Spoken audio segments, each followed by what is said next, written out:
kaya nagmo-model ako noon. That was 1988, 87. I was modeling then. Oo. Hindi po grabe, show noon? Hindi po ba kayo hindi po ba kayo nag-artista? May offer po ba sa inyo mag-artista noon? Dahil oo, madami. Yun, artista po. Actually, may offer sa akin mag-beauty contest kasi marami akong tita na beauty queen, Binibining Pilipinas, etc. Yung first carnival queen is my auntie, pero very, very old aunt na si Pasito de los Reyes. No? She was the first carnival queen. Tapos si Simonette de los Reyes, si Bessie Ocampo. Maraming beauty queen sa pamilya. Naku, payat-payat ko dyan. O, nakapitoy Moreno, terno ako niyan. Nakapitoy Moreno, terno. Grabe, nakahanap yung mga litrato Grabe Ang galing ng researcher niya.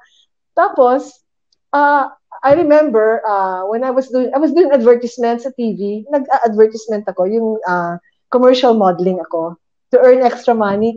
Kung nakita mo yung sine ko, ito early days ko sa Makati Median. Kung nakita mo yung sine ko, may parte doon si Valin, sabi, naka-roller siya, magte-taping siya, kasi dala-dala mga libro niya. Parang ganon. I was in pre-med and first-year medicine. I was still doing advertisements, TV, Magnolia Cheddar, Avon, Colgate, mga ganon. No? Pero in-offer rin ako mag-artista.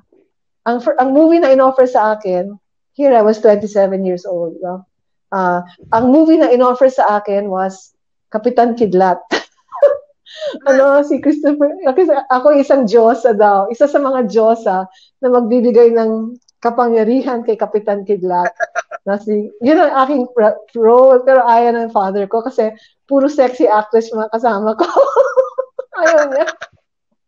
Hindi pa kayo nahinaya? Pinalagpas niyo po yung chance na yon? Well, hindi naman.